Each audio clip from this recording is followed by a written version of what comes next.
ఖచ్చితంగా యేసు మీ ఇంటికి వస్తాడు, నీ జీవితంలోకి వస్తాడు, నీ పరిస్థితుల్లోకి వస్తాడు. హల్లెలూయా. నేను ఈ మధ్యకాలంలో పరిశుద్ధాత్మ దేవుడు మనకి ఇజ్రాయేల్ పండుగల కోసం నేర్పిస్తున్నాడు. ఈ పండుగలన్నింటిలో కూడా దేవుడు ఒకటే మాట అన్నాడు, ఏమిటంటే ఇది దేవుడు నియమించిన నియామక కాలములు, మీరు మీ పనులు విడిచిపెట్టి పరిశుద్ధ సంఘముగా కూడవలను అంటాడు. పనికి ప్రాధాన్యత ఇవ్వకూడదు, ఆరాధనకే ప్రాధాన్యత ఇవ్వాలి. 1 గంట వరకు ఏదో ఒక అటు ఇటు ఒక రౌండ్ వేసేసి 1 గంటకు పరిగెట్టుకు లోపలికి వచ్చేద్దామంటే దేవుడు చూస్తున్నాడు. అది నువ్వు దేవుణ్ణి కనపరచాలి. ఈరోజు పరిశుద్ధ దినం, ఈరోజు దేవుడికి తప్ప నేను ఎటువంటి స్థానం ఎవరికి ఇవ్వను అనేటువంటి మనసు నీకు ఉండాలి. దేవునికి స్తోత్రం కలుగునుగాక. కనుక నువ్వు ఎప్పుడు కూడా ఇలా అనుకోవాలి, దేవుని దగ్గరికి నేను వెళితే నాకు దీవెనే కదా. నేను దేవుడి దగ్గర, చూడండి, దేవుడి దగ్గరికి నువ్వు ఎంత సమయం గడిపితే అంత నీకు ఆశీర్వాదమే కానీ ఏమాత్రం అది నీకు లోపమేమీ కాదు. ఈరోజు దేవుడి మందిరంలో గడిపో, నీవు, నీ పిల్లలు, నీ కుటుంబం యేసయ్య మందిరంలో ఉన్నారు. మళ్ళా చెప్తున్నాను, యేసయ్య మందిరానికి వెళ్ళడం అంటే ఏదో కుర్చీలో కూర్చుని అలా కూర్చుని వెళ్ళిపోవడం కాదు. యేసయ్య మందిరంలో మీరు మోకరించి ప్రార్థన చేస్తేనే ఆశీర్వాదం. ఖచ్చితంగా దేవుడు మందిరంలోకి వచ్చిన తర్వాత కుర్చీలో కూర్చున్న వాళ్ళు కూడా చెప్తున్నారు, మీరు ఖచ్చితంగా 1/2 గంట అయినా మోకాళ్ళ మీద నిలబడి ప్రార్థన చేస్తేనే దీవెన మీ ఇంటికి తీసుకెళ్తారు. హల్లెలూయా. మోకరించాలి, ప్రార్థన అనేటప్పటికి మోకరించాలి. అలాగూ నువ్వు మోకరించి దేవుణ్ణి చూసేదే మందిరం. దేవునికి స్తోత్రం. దేవుడిని కనబడాలి, దేవుడు చూడ, దేవుడు నేను ఆశీర్వదించబడాలి. లూకా సువార్త 12వ అధ్యాయము 16వ వచనం నుంచి చదువుకుందాం. అందరూ తీసుకోండి. ఈ ఉపమానం చెప్పడానికి అసలు రీజన్ ఏమిటన్నది 21వ వచనంలో దేవుడు చెప్పాడు. ఏమన్నాడంటే, దేవుని ఎడల ధనవంతుడు కాక తన కొరకే సమకూర్చుకొనివాడు అలాగనే ఉండు. అంటే ఈ సమకూర్చుకొనుట్లో దేవుడనే పదం లేకుండా నా కొరకే బ్రతికితే మాత్రం ఆ దేవుడు మనకు పేరు పెడుతున్నాడు. ఏమిటంటే వెర్రివాడ. మనం లోకంలో ఒక సామెత ఉంది, ఏమిటంటే తినడం కోసం బతకాలా, బతకడం కోసం తినాలా అంటాడు. ఏమంటావు? బతకడం కోసం తింటాం కానీ తినడం కోసమే బతకం కదా అంటాం. అలాగే జీవించడం కోసం సంపాదించాలి కానీ సంపాదించడం కోసమే జీవితం అయిపోయింది. నేటి దినాలు ఏమైపోయినాయి అంటే సంపాదించడానికి, జీవించడానికి ఏదో సంపాదిస్తున్నాం. అలా కాకుండా ఏమవుతుందంటే అసలు సంపాదించడానికే మనం బతుకుతున్నాం. ఇది సంపాదించాలి, అది సంపాదించాలి, ఇది కాకపోతే ఇది అయిపోయిన తర్వాత అది అయిపోయింది, ఇది సంపాదించాలి. నీ జీవితం అంతా సంపాదనే అయిపోతుంది. బతకడం కోసం సంపాదించు, కానీ సంపాదించడం కోసమే బతకొద్దు. బతకడం కోసం తినడం కోసమే బతకొద్దు. రాత్రి మీకు చెప్పాను, ప్రపంచంలో ఇంగ్లాండ్ దేశంలో గొప్ప మోడలింగ్ ఆమెను చూస్తే ఎంత అందంగా ఉందంటే, అసలు ఇంత దివ్య సుందరి అసలు భూమి మీద మరొకరు ఉంటుందా, అంత అందంగా ఉంది. ఆ ఫోటో చూసినప్పుడు అంత అందంగా ఉంది. పక్కన ఇంకో ఫోటో ఉంది. ఆ ఫోటో ఎలా ఉందంటే జుట్టు అంతా తీసేసారు, గుండు ఉంది, ముఖం అంతా ఎముకలకు అంటుకుపోయింది, ఒక హాస్పిటల్ బెడ్ మీద పడుకున్నట్టు ఉంది. తీక్షణంగా చూస్తే ఆ ప్రపంచ సుందరి ఈమె ఇద్దరు ఒకటే. నేను ఏంటని చెప్పేసి అది చదివితే ఆమె చచ్చిపోయే ముందు కొన్ని కోట్స్ రాసింది. ఆమె ఎంత అందంగా ఉంది, ఎన్ని దేశాలు తిరిగింది, అన్నీ కూడా. ఆమె ఎంత ధనవంతురాలు అంటే అంత ధనవంతురాలు.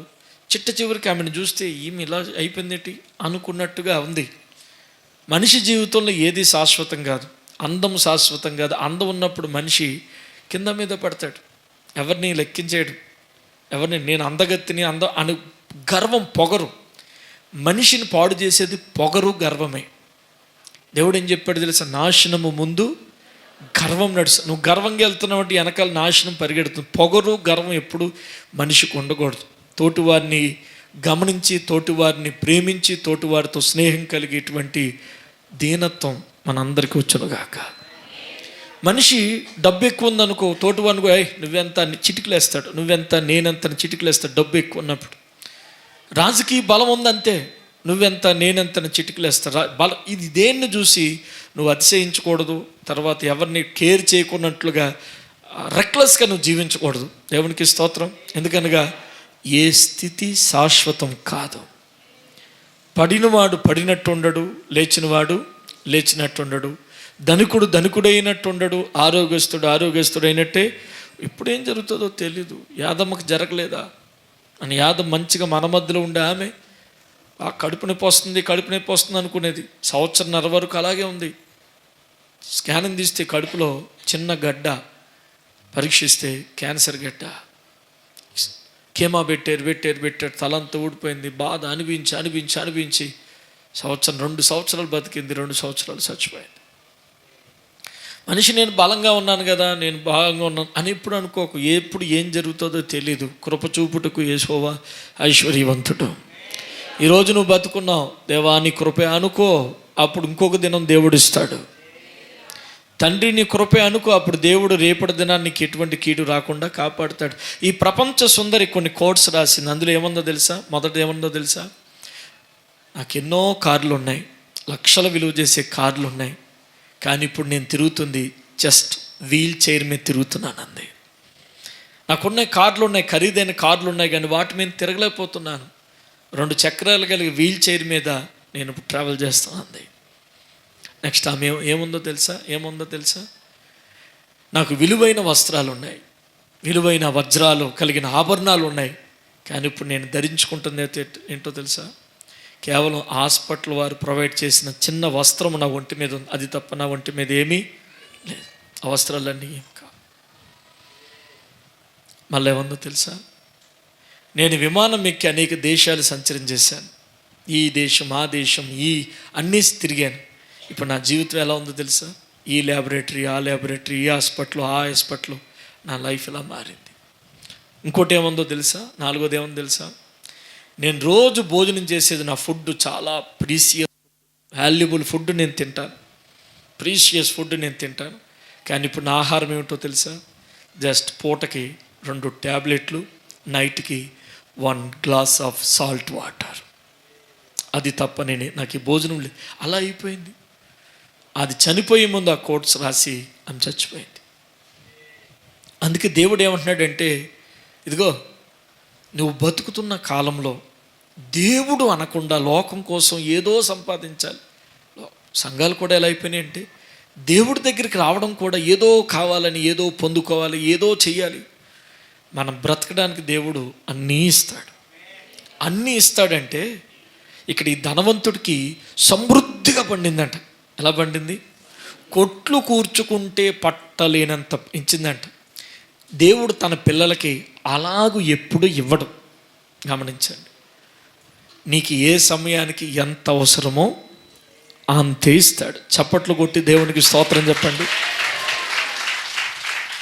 వచ్చి పడిపోదు. చాలామంది ఇలా అంటారు, ప్రభువా దేవుణ్ణి నమ్ముకున్న మాకే కష్టాలు ఉన్నాయి, నీతిగా నడిచే మాకే కష్టాలు ఉన్నాయి, సన్మార్గంలో నడిచే మాకే దెబ్బ మీద దెబ్బ ఉంది, వాళ్ళ ప్రార్థన లేదు, ఆరాధన లేదు, దేవుడు లేదు, వాళ్ళు ఎంత బాగున్నారు ప్రభు అని మనం క్వశ్చన్ వేస్తాం. కానీ దేవుడు ఏమంటాడు తెలుసా? వాళ్ళు కాలు జారు స్థలంలోనే అన్న. మనల్ని దేవుడు ఎలా దీవిస్తాడు తెలుసా? ఇక్కడ ఉన్నాను నేను, నువ్వు ఇక్కడ ఉన్నావు, ఎక్కడ? ఈ స్థితిలో ఉన్నావు, ఇలా పైకి తీసుకెళ్తాడు, మళ్ళా కింద పడతావు, మళ్ళా పైకి తీసుకెళ్తాడు, మళ్ళా కింద పెడతావు, మళ్ళా పైకి తీసుకెళ్తాడు, మళ్ళా కింద పెడతావు, మళ్ళా పైకి తీసుకెళ్తాడు. ఒకప్పుడు చూసినప్పటికీ నువ్వు ఇక్కడ ఉండేదాన్ని ఎక్కడున్నావు? ఇక్కడ ఉన్నావు. అర్థమైందా? ఇక్కడ ఉండేదాన్ని ఇక్కడ ఉన్నావు. ఇక్కడ ఉండే నీవు ఇక్కడికి వెళ్ళడానికి ఎత్తు పల్లం, పడి లేవడం, ఈ స్థితి ఇస్తేనే తప్ప నీకు ఈ స్థితి రాలేదు. ఇక్కడున్న నీవు ఈ ఎత్తు పల్లాలు లేకుండా డైరెక్ట్ నిన్ను పైకి తీసుకురావాలని నువ్వు అనుకుంటావు. ఏమంటావు? ఈ గొడవలు ఎందుకు ప్రభు, ఒకేసారి నన్ను పైకి తీసుకెళ్ళిపోవచ్చు కదా అంటావు. ఒకేసారి పైకి వెళ్ళిపోతే ఒకేసారి కిందకు కూడా పడతావు. చేతులు ఉన్న వాళ్ళు గట్టిగా 2 చేతులు పైకి హల్లు చెప్పండి. మీ అందరికీ పక్షిరాజు తెలుసా తెలీదా? పక్షిరాజు కోసం ఒక మాట చెప్పనివ్వండి. పక్షిరాజు తన పిల్లలకి ఎగరడం నేర్పిస్తుంది. ఎలా నేర్పిస్తుంది తెలుసా?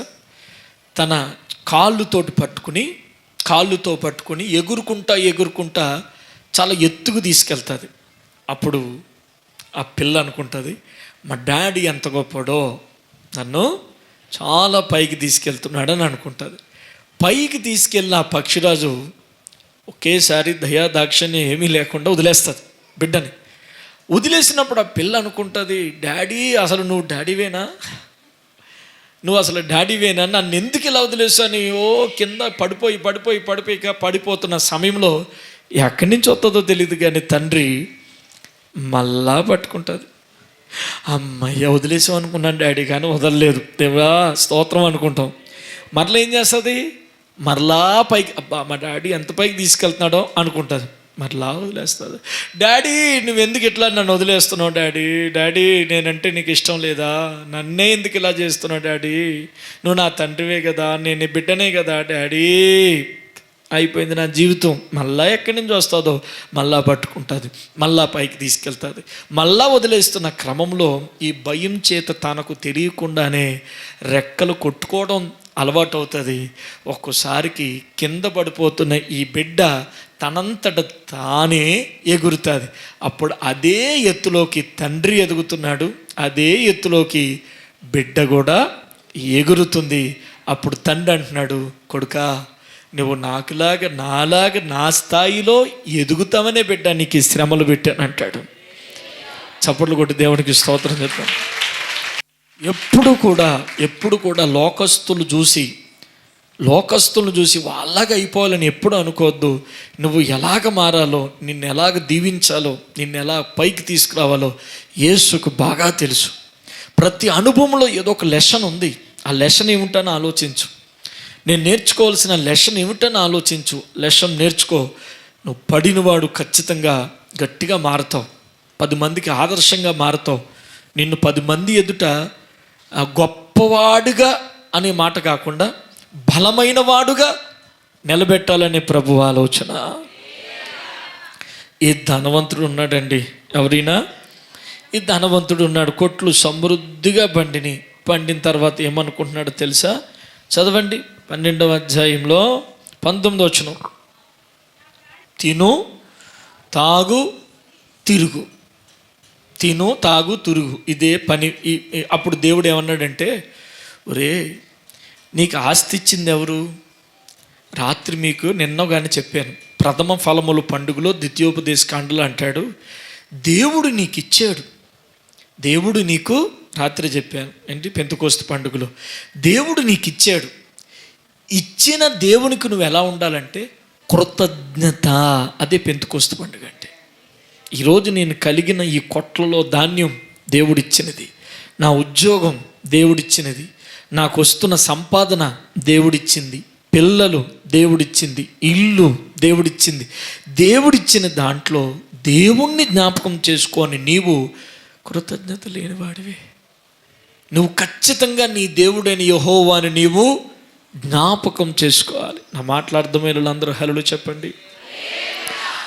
ఈ అన్ని వచనాలు మనం చదువుతున్నాం కదా, ఈ అన్ని వచనాల్లో ఎప్పుడైనా దేవుడా నీకు స్తోత్రం అన్నాడా? ఈ ధనవంతుడు అన్నాడా? ఏమన్నాడు? నా ప్రాణమా నీకు ఏంది దోస్తానాలు, ఫ్రెండ్స్తో తిను తాగు, మామా పార్టీ, మామా బిర్యానీ, మామా చాయ్, మామా తిరుగుదాం, ఇదే అయిపోయింది. దేవుడు అంటే ఒరే ఎర్రోడు రా నువ్వు, నీ జీవితం అంతట్లో దేవుడనే మాట నువ్వు పలకలేదు. అదే ఒక ధనవంతుడు ఉన్నాడు, దావీదు ఏమంటాడు తెలుసా? నా ప్రాణమా యెహోవాను సన్నుతించుము, ఆయన చేసిన ఉపకారములలో దేనిని మరువకము అన్నాడు. హల్లెలూయా. కాబట్టి నీ జీవితంలో నువ్వు ఎలా ఉండాలంటే దేవుని యొద్దకు రావాలి. నేను దేవుని కలిమిలో దేవుడు అనాలి. సంపన్న స్థితిలో కూడా చాలామందికి కలిమిలో చాలా దేవుడి పట్ల నమ్మకంగా ఉంటారు. సంపన్నత వచ్చేటప్పటికి ఆ కలిమిలో ఉన్నంత సాక్ష్యం సంపన్నతలో పోగొట్టుకుంటారు. కొంతమందికి దేవుడు ఇచ్చి శోధిస్తాడు. ఇలా లేనప్పుడు ఎలా ఉంటారు, ఉన్నప్పుడు ఎలా ఉంటారు, ఇచ్చి శోధిస్తాడు. ఆ శోధనలో నువ్వు గెలవాలి తప్ప నీ సాక్ష్యము పోగొట్టుకోకూడదు. హల్లెలూయా. కలిమిలో కూడా దేవుడే, సంపన్న స్థితిలో కూడా దేవుడు. ఇంకొక ధనవంతుడు మీకు చూపిస్తాను చూడండి. మీకు ఒక వ్యక్తిని చూపించాను, బహుశా వ్యక్తి ధనవంతుడే, బాగా ధనవంతుడు అనే వ్యక్తి ఏమన్నాడు? నా ప్రాణమా తినుము తాగుము సుఖించుము అన్నాడు. ఎప్పుడైనా దేవుడు అని అన్నాడా? చెప్పాలి, దేవుడు అని అన్నాడా? అనోయ్, దేవుడు అనకుండా తిరగ, దేవుడా అంటూనే తిరుగు. దేవుడు లేదు ఏం లేదు వెళ్ళిపోదాం అన్నట్టుగా ఉండద్దు. దేవుడు లేకపోతే నేను లేను అన్నట్టుగా నువ్వు జీవిస్తే అది నీకు ఎంతో ఆశీర్వాదం. హల్లెలూయా. బిడ్డలారా, ఇక్కడ ఇంకొక ధనవంతుడు ఉన్నాడు. మొదటి ధనవంతుడు పేరేంటో చెప్తారా?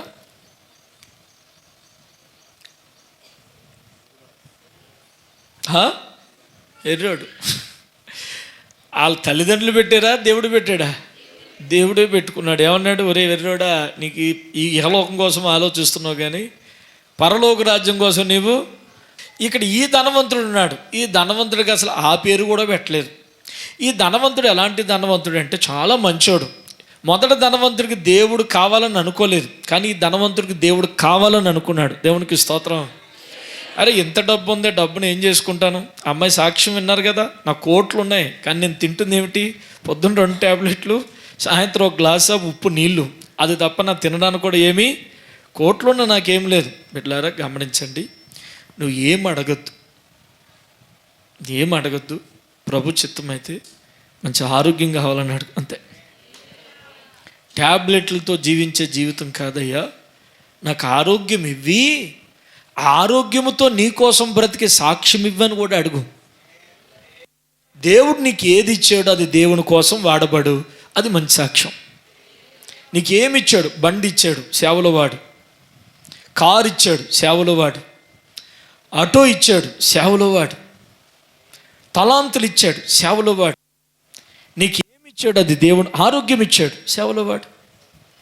నేను ఇలా అంటాను దేవుడితోటి, ప్రభువా నేను ఇంక నడవలేను, ఇక నేను కదలలేను అన్నంత వరకు నన్ను నీ పనిలోనే ఉంచు. ఇక ఈడు పనికిరాడు అనుకున్నప్పుడు తీసుకెళ్ళిపో. నేను నడిచేంత వరకు సేవలో నన్ను ఉంచు. ఇక పనికిరాడు, ఈడు కూర్చునే ఉంటాడు అనుకున్నప్పుడు ఈ శరీరం వల్ల ఉపయోగం ఏమి లేదు, అప్పుడు నీ రాజ్యానికి నన్ను తీసుకెళ్ళిపో. హల్లెలూయా. ఎందుకంటే అపోస్తలుడైన పౌలు ఏమంటాడంటే, బ్రతుకుట క్రీస్తే చావయితే మేలు. నీ జీవితం దేవుడు కొరకు వాడబడాలి. నీ బ్రతుకు దేవుడు కొరకు ఏదో ఒక రీతిలో దేవుడు కొరకు నువ్వు ఉండాలి. నీకు ఏది ఇచ్చాడో అది దేవుని కొరకు వాడబడాలి. ఒక చిన్నవాడికి రొట్టెలు ఉన్నాయి, ఏసుకిచ్చేసాడు. ఒక పేద విధవరాల దగ్గర బుడ్డిలో కాస్త నూనె ఉంది, తొట్టిలో కాస్త పిండి ఉంది, దైవజనుడికి ఇచ్చేసింది. దేవుడు మాట చెప్పి దైవజనుడికి ఇచ్చేసింది. అందరూ ఆకలితో ఉన్న ఆ ఇంట్లో మాత్రం ఆకలి కేకలేదు. హల్లెలూయా. పాపం కాకులు తిందామని మాంసములు తీసుకుని దొరికి నేను ఆశపడితే దేవుడు అన్నాడు, నా సేవకుడికి ఇచ్చే అంటే కాకులు నోట్లో ఉన్న మాంసపు ముక్కను ఇచ్చేసింది. దేవునికి స్తోత్రం కలుగునుగాక. నీకున్న దాంతో దేవుడిని ఘనపరచు, దేవుడు నీకు 100 అంతులు ఇస్తాడు. చూడు తమ్మి, నేనంటే నీకు ఇష్టమా అన్నాడు. ఇష్టమే అన్నాడు. ఎక్కడికైనా వస్తావా అన్నాడు. వస్తానయ్యా. నువ్వు ఎక్కడికైనా, ఇలా చూడాలి దేవుడు అన్న మాట, నువ్వు ఎక్కడికైనా వచ్చే ముందు నీకు నాకు మధ్యలో ఒకటి ఉంది, అడ్డు. అదేంటో నీకు తెలుసు. నీకు నాకు మధ్యలో ఒక అడ్డు ఉంది. ఆ అడ్డును వదిలిపెట్టి నన్ను వెంబడించన్నాడు. అర్థమైందా? ఎవరు చెప్పారు ఈ మాట? ఎందుకంటే యేసయ్యకి పాపం అంటే ఇష్టం, పాపం అంటే ఇష్టం లేదు. పాపి అంటే ఇష్టమే, పాపం అంటే పాపీరావా పాపము. చాలామంది యేసు దగ్గరికి వస్తారు విత్ సిన్, పాపముతో వస్తారు. తద్వారా నీకు నష్టాలే కానీ నీకు లాభాలు ఏమీ కాదు. మేము యేసు ప్రభు నమ్మేసుకున్నాం అంటారు, కానీ పాపమేది? ఏడ విడిచిపెడుతున్నావు పాపాన్ని? నీ కూడానే తీసుకొస్తున్నావు. క్రిస్మస్లో మనయే, ఈస్టర్లో మనయే, పేర్ల పండుగ మనదే, దీపావళి మనదే, తద్దులు మనవే, అన్నీ మనవే. మరి దేవుడు నువ్వు నమ్ముకున్నందుకు సిగ్నల్ ఏది? ప్రభు ఏం చెప్పాడంటే, నేను నిన్ను మిమ్మల్ని లోకములో నుండి వేరుపరుచుకున్నాను అంటాడు. ఇక లోకానికి మనకి ఎటువంటి సంబంధము? సో నువ్వు నన్ను వెంబడిస్తావా? నేను నీకు కావాలా? కావాలి సయ్యా, నువ్వే నా ప్రాణం. నేను నీకు కావాలనుకున్నట్లయితే, నన్ను వెంబడించాలనుకున్నట్లయితే, నీలో ఉన్న అడ్డుగా ఉందో చూసావా, అది ఏది ఉందో దాన్ని విడిచిపెట్టు అన్నప్పుడు యవనస్తుడు దేవుడు ఇష్టమే, ఆ పాపము కూడా ఇష్టమే. చివరికి ఏది విడిచిపెట్టాలో ఆలోచించి దేవుణ్ణి విడిచిపెట్టేశాడు, పాపాన్ని పట్టుకుని వెళ్ళిపోయాడు. హల్లెలూయా. ఈరోజు అన్న, నీకు నేను సూటుగా ప్రశ్న వేస్తున్నాను, నా కళ్ళలో కళ్ళేజొచ్చు, చెప్పు, సమాధానం చెప్పాలి. నీకు దేవుడు ఇష్టమా? ఇష్టమే. నీలో ఉన్న పాపం ఇష్టమా? ఇష్టమే. నీకు దేవుడు కావాలా? పాపం కావాలా? ఆ యవనస్తుడు ఏమన్నాడు తెలుసా? నాకు నువ్వు ఇష్టమే, పాపం ఇష్టమే, ఏది కావాలో ఆలోచించుకోలేకపోతున్నానని చెప్పేసి పాపంతో వెళ్ళిపోయాడు. ఈరోజు నాకు సమాధానం చెప్పు. ఎంతకాలం 2 పడవల మీద అడిగేస్తా? నీకు దేవుడు కావాలనుకుంటే పాపాన్ని ఛీ అని వదిలేసిరా.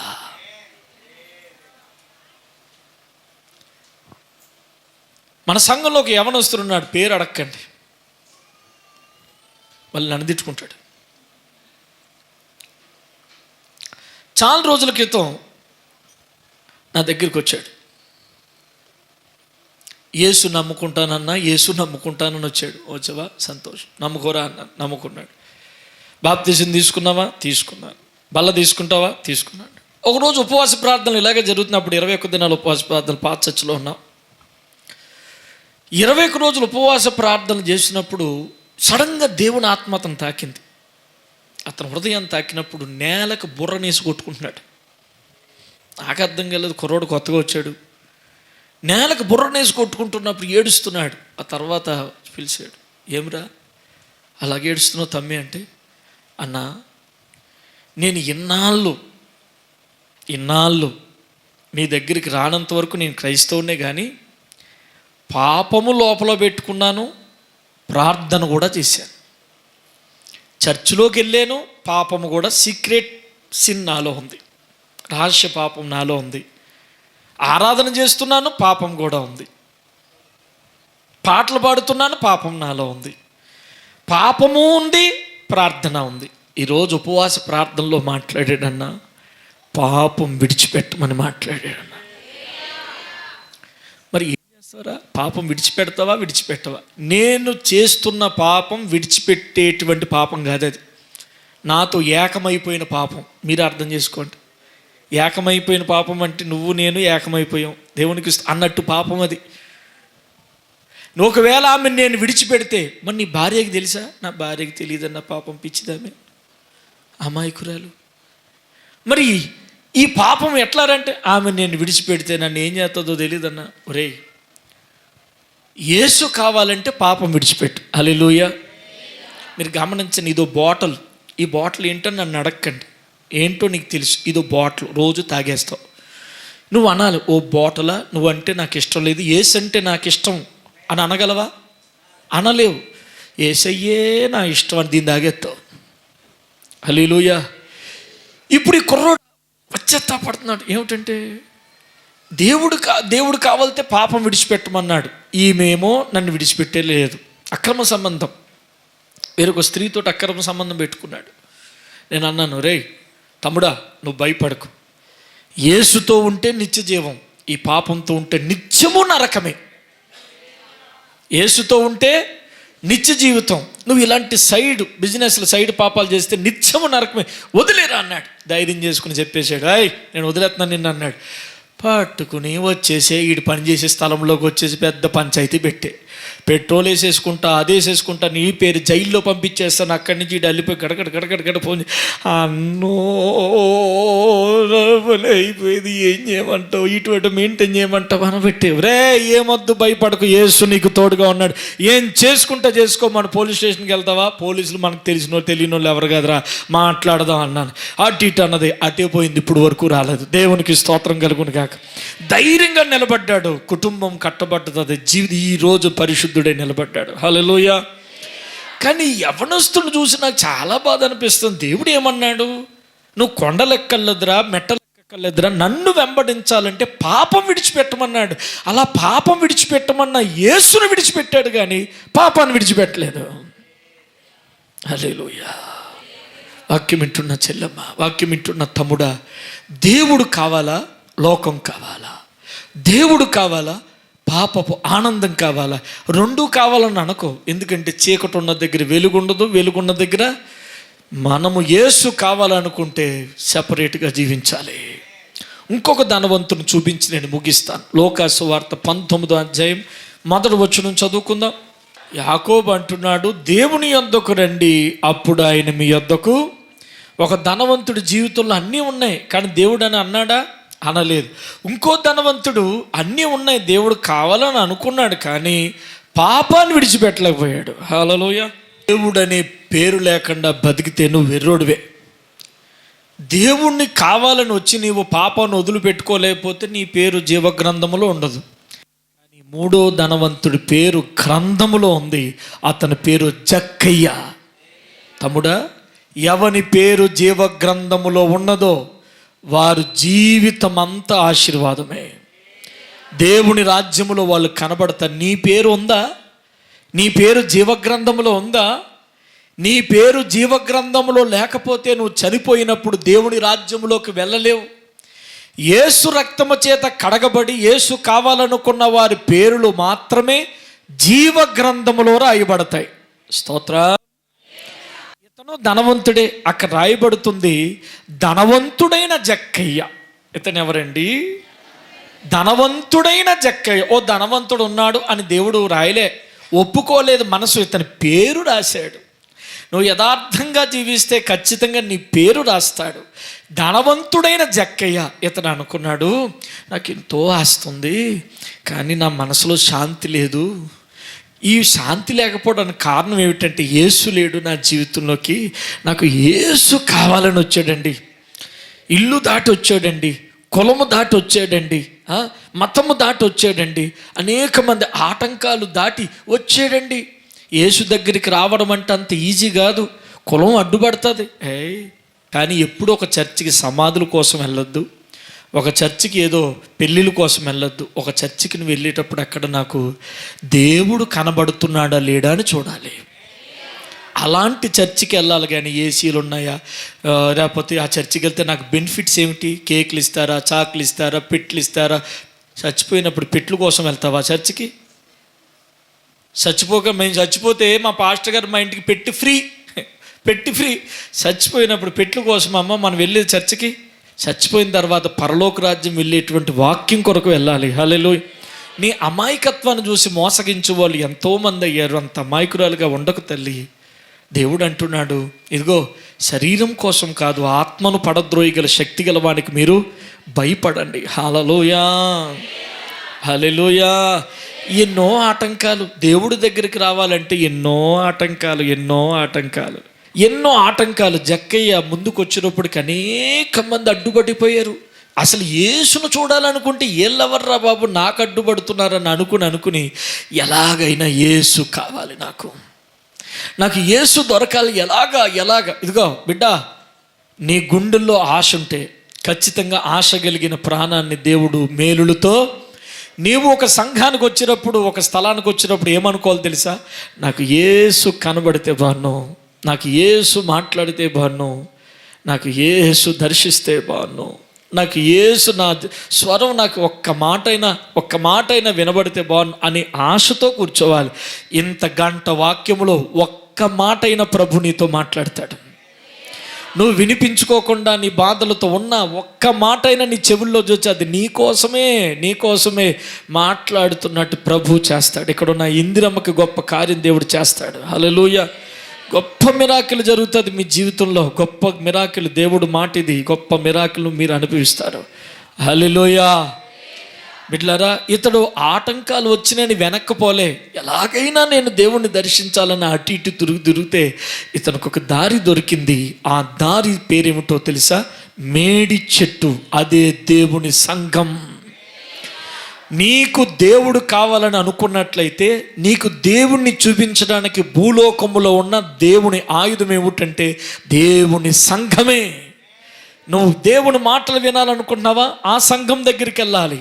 నువ్వు దేవుని చూడాలనుకుంటున్నావా? ఆ సంఘం దగ్గరికి వెళ్ళాలి. బాగా గమనించండి, దేవుని చూడాలని అందరూ దేవుని దగ్గరికి వస్తే ఇతడు మేడి చెట్టు ఎక్కాడు కదా, ఆ మేడి చెట్టు స్పెషల్ ఏమిటో తెలుసా? అక్కడికి యేసు వస్తాడు. ఇతడు ఇప్పుడు యేసు దగ్గరికి వెళ్ళలేదు, మేడి చెట్టు ఎక్కాడు. విషయం స్పెషల్ ఏమిటో తెలుసా? మేడి చెట్టు స్పెషల్ ఏమిటంటే ఆ మేడు చెట్టు దగ్గరికి యేసు వస్తున్నాడు. ప్రజలందరూ కూడా యేసు యేసు అంటే ఆ యేసు మేడు చెట్టు దగ్గరకు వస్తున్నాడు. ఇదేటబ్బా మేడు చెట్టు దగ్గరకు వస్తున్నాడు? నువ్వు ఒక సంఘములో ఉంటే ఆ సంఘము స్పెషాలిటీ ఏమిటో తెలుసా? అక్కడికి యేసు వస్తాడు. ఆ సంఘంలో ఉన్నవారు సాక్ష్యం చెప్పాలి. ఇక్కడ మేము ఆరాధనలో దేవుణ్ణి చూసాం, వెలుగు చూసాం, ఆరాధనలో మా దేవుడు మమ్మల్ని ముట్టాడు, మేము తాకబడ్డాం. అవి దేవుడున్న సాక్ష్యాలు. అవి దేవుడున్న సంఘములు అలాంటి సాక్ష్యాలు జరుగుతాయి. హల్లెలూయా. జక్కయ్యా, అయ్యా నా పేరెట్ట తెలుసయ్యా? ఇక హృదయం నిండా నేను నా మీద ఆశ కలిగిన వారి పేర్లు నాకు తెలుసయ్యా. నీ మనసంతా ఎవరున్నారు? నేనే ఉన్నాను. మరి నీ పేరు నాకు తెలీదా? అయ్యా దిగు, జక్కయ్యా దిగు, నేను నీ ఇంటికి నా ఇంటికి వస్తావా? ఈ పాప ఇంటికి వస్తావా? అవును, నువ్వు నా దగ్గరికి వచ్చావు కనుక నేను నీ దగ్గరికి. యాకోబు రాసిన పత్రికలు ఏం చదువుకున్నావు? దేవుని యొద్దకు రండి, అప్పుడు ఆయన, అయ్యా నా ఇల్లు చాలా అపవిత్రమయ్యా, నేనున్నాను కదా. అయ్యా నేను పాపినయ్యా, నీ పాపములన్నీ కడుగుతాను. ఇతడును అబ్రహాము కుమారుడే. ఒక ధనవంతుడి జీవితంలో దేవుడనే మాట లేదు. తిను తాగు సుఖించు, డబ్బే సర్వస్వం అనుకున్నాడు, లోకమే సర్వస్వం అనుకున్నాడు. ఇంకో ధనవంతుడికి దేవుడంటే ఇష్టం, కానీ వదిలిపెట్టుకోవాల్సింది వదిలిపెట్టుకోక దేవుణ్ణే వదిలిపెట్టేసుకున్నాడు. ఈ ధనవంతుడికి అన్నీ వదిలిపెట్టి సర్వము యేసు పాదాల దగ్గర పెట్టాడు. దేవుడు అన్నాడు, బిడ్డ అస్సలు సిసలేం దొరికింది ఇప్పుడు నీకు ఏది కావాలని దొరికింది. నీకు దొరికిందా బిడ్డ? తమ్ముడా, అన్న, అక్క, తల్లి, నీకు దొరికిందా? యేసు నీకు దొరకడమే గొప్ప మేలు. దేవుడి మాటలు దీవించునుగాక.